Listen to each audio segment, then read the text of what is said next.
Bismillahirrahmanirrahim. Assalamualaikum warahmatullahi wabarakatuh. Bertemu lagi di channel Berbagi Ilmu, dan pada video kali ini saya akan membahas latihan soal untuk persiapan sumatif akhir semester pelajaran matematika kelas 8 semester 1 tahun ajaran 2023-2024. Untuk sumber soalnya saya dapatkan di Tribun ya, tribunnews.com. Nanti saya akan coba sematkan linknya di deskripsi video. Kita mulai dari soal yang pertama. Ini adalah aljabar ya, bentuk aljabar. Bentuk sederhana dari 12x dikurangi 3y ditambah 4x ditambah 4y. Perhatikan di sini ada variabel yang sama ya, ada x, ada y, ada y. Kita coba dekatkan terlebih dahulu. 12x kita dekatkan dengan 4x, kemudian kita kurangi dengan 3y ditambah 4y. Yang sama-sama x kita operasikan ya, kita jumlahkan. 12 ditambah 4 adalah 16x. Kemudian yang y-nya min 3 ditambah 4, sama artinya dengan 4 kurangi 3 yaitu 1y. Positif 1y atau y saja ditulisnya. Jawabannya betul adalah pilihan jawaban yang D.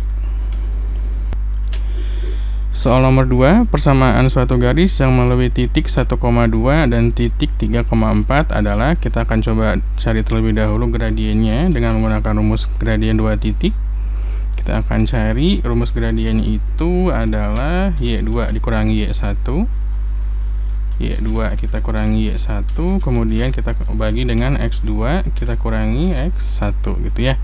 Kita akan coba cek y2 nya kita anggap yang 3,4 ya, komponen yang 2 nya ya, berarti ini sama artinya dengan 4 dikurangi 2 dibagi x2 nya 3, x1 nya 1, berarti 3 dikurangi 1 sama dengan 2 dibagi 2 ya, hasilnya sama dengan 1 ya. Nah, setelah itu kita gunakan rumus persamaan satu titik dengan satu gradien ya, gradien yang melewati satu titik maksudnya ya. Jadi y min y1 sama dengan mx min x1. Kita ambil titiknya yang titik kecil aja 1,2 ya, berarti ini akan menjadi y min 2 sama dengan m nya 1, x min x1, x1 nya adalah 1 ya. Kita pilih titik yang 1,2 ya. Kita kalikan silang, ini y tetap min 2 sama dengan 1 kali xx, 1 kali min 1 min 1, kemudian y nya pindah ke sebelah min 2 nya pindah ke sebelah kanan, jadi x negatif 1 ditambah 2 sama artinya dengan y sama dengan x min 2 ditambah min 1 tambah 2 adalah positif 1.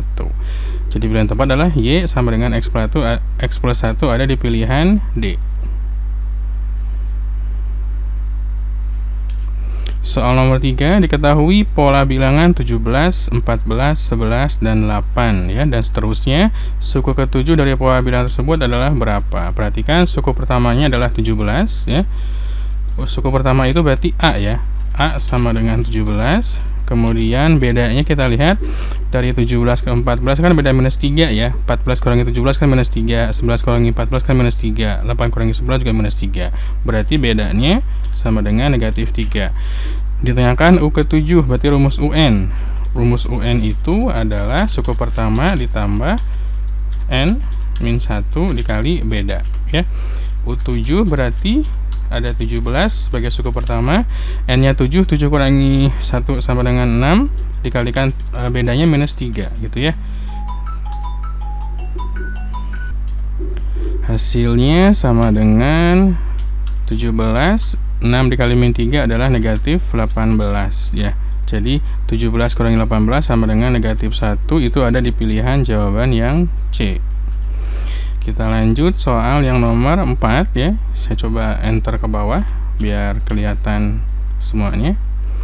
Rumus suku N dari pola bilangan 3, 8, 13, 18 adalah, perhatikan suku pertamanya itu adalah 3 ya. Jadi A nya sama dengan 3 dan B nya itu sama dengan berapa nih? 5 ya. 3 ke 8 5, 8 ke 13 5, 13 ke 8 juga 5, berarti B nya 5.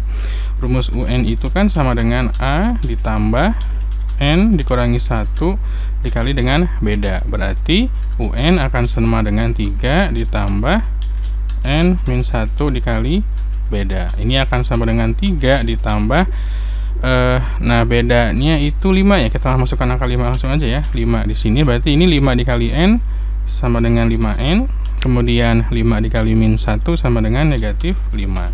Sama dengan 5N nya kita simpan di depan. Ini ada 3 dikurangi 5 berarti negatif 2 ya. Negatif 2. 5N negatif 2 itu ada di pilihan yang C. Nah, di sini ada soal SPLDV ya. Harga 3 celana dan 2 baju adalah 280.000, sedangkan harga 1 celana dan 3 baju di tempat dan model yang sama adalah 210.000. Harga sebuah celana adalah berapa? Kita misalkan celana itu X dan baju itu Y ya. Berarti jadinya 3X ditambah 2Y ini akan menjadi 280.000 ya, 280.000. Kemudian 1 celana berarti X ditambah dengan 3 baju berarti 3Y itu sama dengan 210.000. Pertanyaannya berapakah harga celana? Celana itu kan sama dengan X, berarti kita eliminasi Y-nya biar langsung ketemu. Ada 2, ada 3. Kita kalikan yang atas, kita kalikan dengan 6 gitu ya. Ini kita kalikan dengan 6 dikali 6. Dikali 3 biar jadi 6. Kalau yang bawah itu dikali 2 biar jadi 6 ya. Otomatis ini Y-nya udah hilang. 3X dikali 3 sama dengan 9X itu ya. 280 dikali 3 itu adalah 840 ya, 840.000. Kemudian yang bawahnya kita kalikan 2, X nya jadi 2X sama dengan 210.000. Nah, ini kan tandanya sama ya, berarti kita kurangi. Setelah kita kurangi, nanti kita akan coba cari berapa nilai X nya. Gimana ya, di sini dikuranginya agak susah. Saya coba akalin pakai underline. Kemudian kita kurangi di sini ya, kita kurangi seperti ini. Nah, udah kelihatan 9 diambil 2 adalah 7X gitu ya. 7X sama dengan 840.000 dikurangi 210.000 itu adalah ini dikali 2 ya, belum kali 2. 210 kali 2 adalah 420.000. 420.000 kita kurangi, ini jadi berapa nih?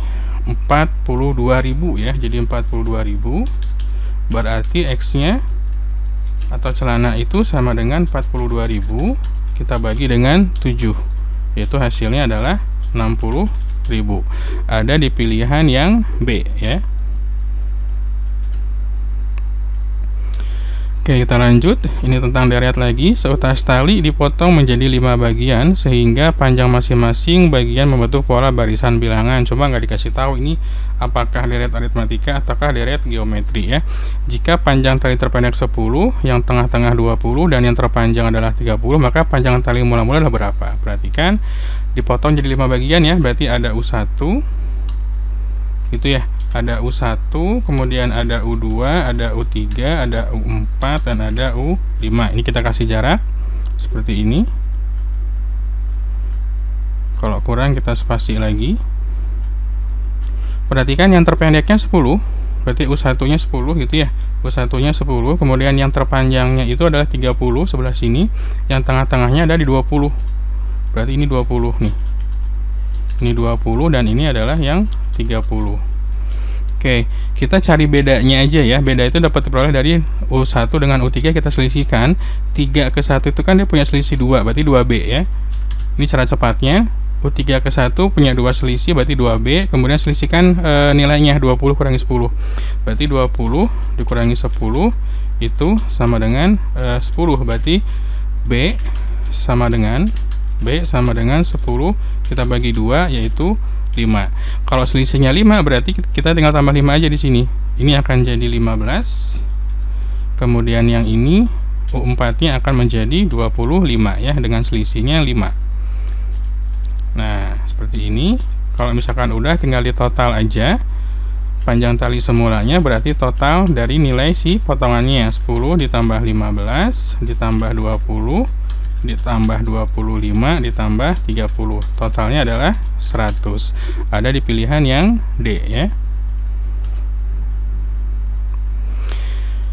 Soal nomor 7, diketahui himpunan pasangan berurutan sebagai berikut ya. Ada 1, 2, 3, 4 himpunan pasangan berurutan yang merupakan pemetaan atau fungsi ya. Pemetaan atau fungsi itu artinya setiap anggota X dipasangkan tepat satu dengan anggota Y. Jadi kalau misalkan kita lihat syaratnya tidak ada anggota X yang muncul 2 kali. Nomor 1 ada nggak? 7, 8, 9, 10 semuanya 1 kali ya. Berarti yang ini termasuk fungsi. Nomor 1 fungsi. Yang nomor 2, perhatikan ada angka 1 muncul 2 kali ya. 1 muncul 2 kali itu nggak boleh karena dia harus tepat pilih satu pasangan, nggak boleh 2. Dia 1 muncul 2 kali berarti ini bukan fungsi.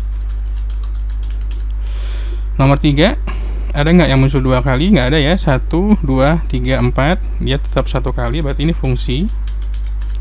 Kalau yang nomor 4, angka 1 muncul 2 kali, perhatikan 1 ke T dan 1 ke V, berarti ini bukan fungsi. Yang termasuk fungsi adalah 1 dengan 3, ada di pilihan jawaban yang B ya.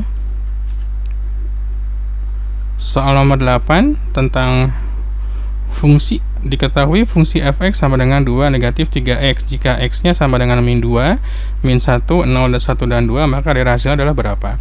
Nah, teman-teman nggak usah masukkan semua angka ini ke fungsi ini, cukup angka yang pertama dengan angka yang terakhir ya. Kita akan coba substitusi nilai min 2 ya.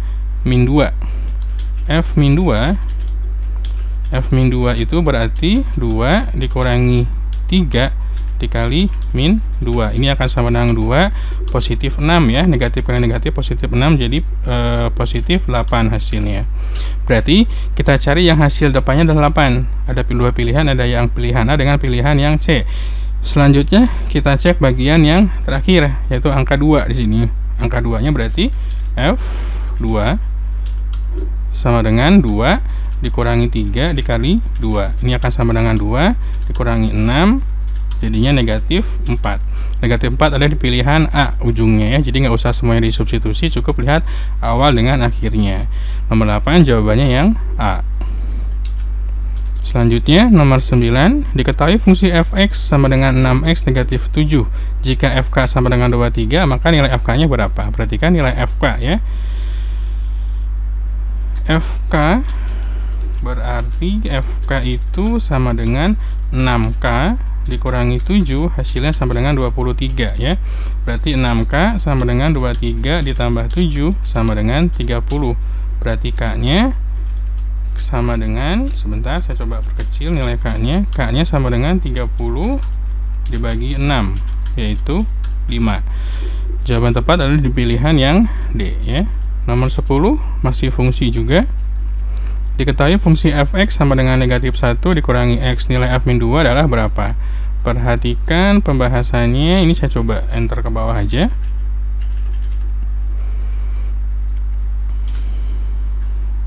F min 2 berarti kita ganti nilai x-nya dengan min 2. Berarti ini min 1 ya, negatif min 2 gitu ya. Negatif 1 min ketemu min jadi plus 2, min 1 tambah 2 sama artinya dengan 2 diambil 1 yaitu 1. Ada di pilihan yang C.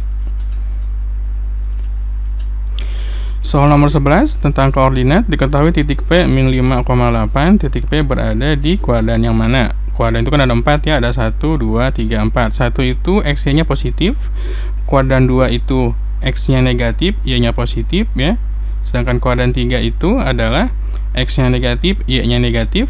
Sedangkan kuadran 4 itu x-nya positif, y-nya negatif. Ini adalah x-nya negatif berarti di sini, kemudian y-nya positif berarti ada di kuadran 2 ya. Teman-teman bisa coba gambarkan. Kalau dua-duanya positif berarti di kuadran 1, kalau dua-duanya ada di negatif berarti ada di kuadran 3. Kalau x-nya negatif, y positif di kuadran 2. Kalau kuadran 4 adalah x-nya positif, y-nya negatif. Ini jawabannya tepat pilihan yang B ya. Oke, lanjut ke soal nomor 12. Ini udah saya buatkan gambarnya. Ilustrasi gambarnya seperti ini.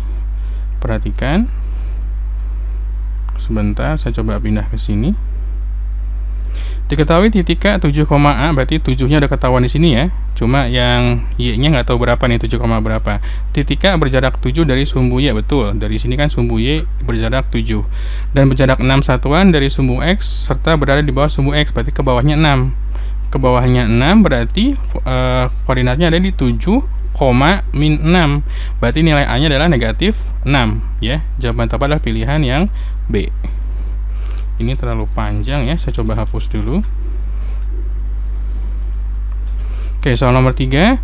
Diketahui dalam koordinat kartesius terdapat titik P, Q, dan R. Titik P-nya 4,6. Ini udah saya coba gambarkan ilustrasinya seperti ini. Ya, titik P-nya 4,6 di sini, 4,6. Kemudian titik Q-nya 7,1. Ini Q-nya 7,1. Dan titik R-nya belum diketahui ya. Kalau dihubungkan itu akan menjadi bentuk segitiga siku-siku. Koordinat titik R-nya berapa? Perhatikan, ini kalau misalkan kita hubungkan jadi segitiga siku-siku. Saya coba ambil bangun segitiga siku-siku ya. Seperti ini kurang lebihnya. Kalau misalkan kita hubungkan, berarti nanti si titik R-nya itu harus ada di sini ya. Ini titik R-nya ada di titik 4,1. Jadi pilihan tepat adalah pilihan yang D. Nah, soal yang terakhir, soal nomor 14 tentang koordinat juga. Diketahui titik P 3,1, Q 3,7, dan R 9,7. Titik S ya, keempat titik tersebut dihubungkan akan membentuk persegi. Coba nggak tahu persegi panjang atau persegi yang biasa. Kalau dilihat dari gambar ini, dia persegi panjang ya. P 3,1 yang ini, kemudian Q-nya 3,7 berarti yang atasnya ya. Kemudian R-nya 9,7 ada di sini, 9-nya di sini, 7-nya di sini, S-nya pasti di sini nih. Nah, ini kalau misalkan saya gambarkan, saya akan coba hubungkan seolah-olah pakai garis gitu ya. Seperti ini. Nah, berarti titik P, Q, R, S, S-nya di sini ya. S-nya ada di titik 9,1. Yaitu pilihan yang A. Nah, mudah-mudahan pembahasan soalnya bermanfaat ya buat teman-teman yang suka. Boleh like dan tentunya boleh subscribe juga. Sampai ketemu lagi di video berikutnya. Wassalamualaikum warahmatullahi wabarakatuh.